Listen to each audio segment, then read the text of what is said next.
Yep, big one, big game. Another good shoot around of putting the game plan in for tonight. Again, we know what's at stake, and then it's the execution and being consistent. A good defensive game last night, a couple of nights ago, whenever it was.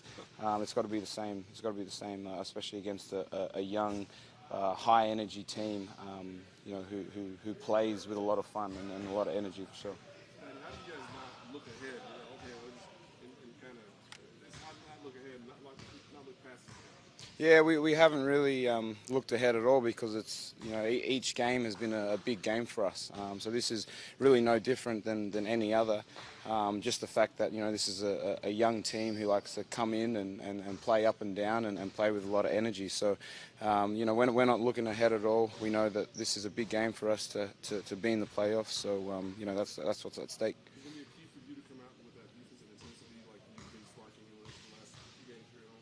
Yeah, definitely. I think first and foremost has got to be defensive transition, knowing that they, get out and run. So, if we can weather the storm on that end and then, make them uncomfortable offensively and use the shot clock, then that's where I think we'll be able to be all right tonight. But defense is obviously a big key tonight. Right, I know you want to think positive, but you were here 3 years ago when you win that game, the last game against New Orleans, you second, and you lost, you went all the way to sixth. Yep. And you don't want to leave it to having to go to New Orleans. Yeah. Still have not sewn up. Yeah, exactly. Yeah. Another thing that just builds on top of the fire for why this game is so big. But either way, I think once we get to that game and we cross that bridge, it's going to be a big one either way. But tonight for sure, knowing that we can take care of some stuff tonight. It's just like on the road to LA where we had a chance to take 2 games there and we didn't. So we know what's an opportunity here that's in front of us, and we got to be able to come out, throw the first punch and build from there. Can you talk about Manu Ginobili last Saturday performance? Manu? Yeah, it's actually quite incredible, and we say it every interview. I feel like I'm having an incredible because it is, but it was interesting because at halftime, me and him were the last 2 in the locker room before coming out onto the court, and I saw him sitting there, and I didn't know if he was pissed or tired, because sometimes his pissed looks tired and his tired looks pissed. So I just asked him, if I said, Gramps, are you juicy? Are you good to go? And he kind of gave me so he was downplaying it, knowing that I think he had some extra juice in the tank, and he came out in those last few minutes of that fourth quarter and just changed the whole game for us. And that's what he's always been doing, but to be able to do it now, as we've all been saying, it just goes to show how productive and how professional he is to be able to take care of his body, eat the right things, do the right things, all of that stuff. He's a great role model for a lot of young kids around the whole world that should take note of the way that he carries himself both on and off the court. He's an inspiration.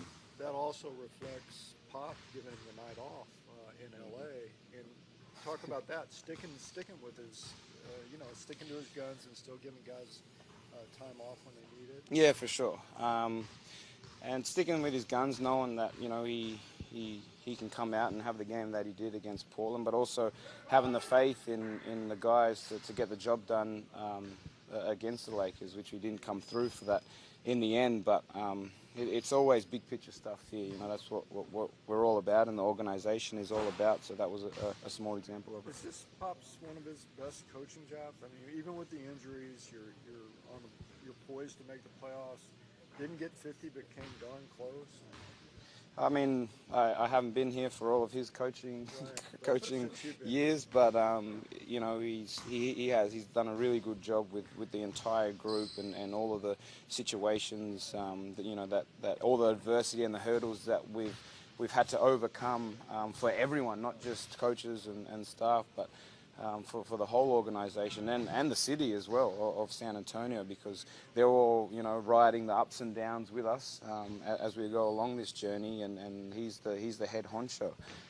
He's had great support from his staff and the coaching staff and obviously us, but you know, it's one of those things that, you know, we understand, we follow, and we got to buy into it. You know, everyone has got to buy into it and go along as well. So it's definitely been, you know, an incredible journey to be a part of this year, to see how because it's been different than the past years, you know, and we've overcome and still trying to overcome different things this year. So, you know, it's been interesting.